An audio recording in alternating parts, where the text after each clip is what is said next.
Hoje a gente vai falar de uma coisa que vai acontecer no futuro, quando o Messias chegar, mas que às vezes com um pouquinho de mérito da nossa parte, a gente consegue que se manifeste também hoje em dia na nossa vida atual. Eu sou Yair Alon e esse é o Zoar Diário.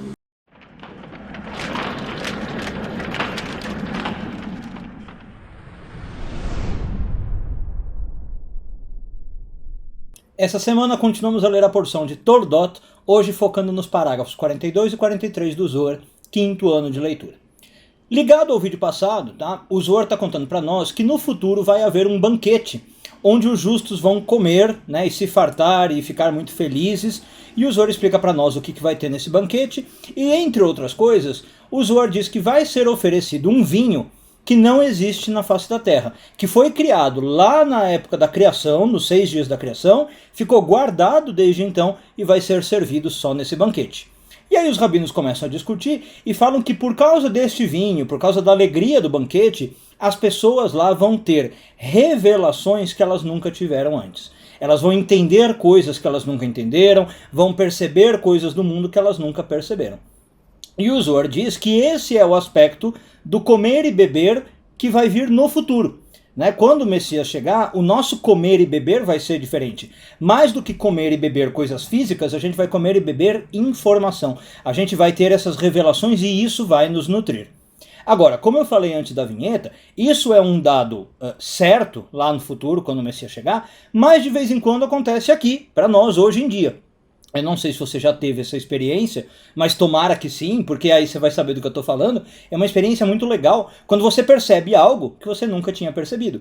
Quando você entende algo que você nunca tinha entendido, né, nas palavras dos outros, quando você tem essa revelação.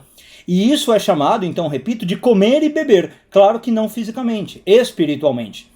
Então o Zoar, quando traz essa ideia, vai dar todo um pano na manga, né, para outros cabalistas falarem desse aspecto, de a gente tentar ter essas revelações hoje em dia, e isso seria um comer e beber espiritual. No sentido, isso nutre a nós espiritualmente, nutre a nossa alma, né, e é algo que cada vez mais, quanto mais a gente faz, mais habituado a gente fica em fazer, né?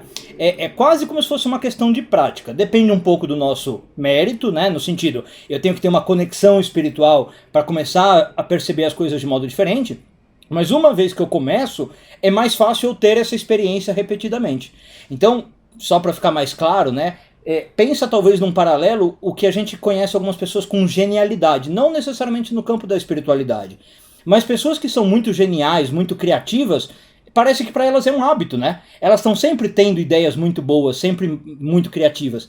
O mesmo que essas pessoas podem fazer ali na área delas, a gente poderia fazer na espiritualidade.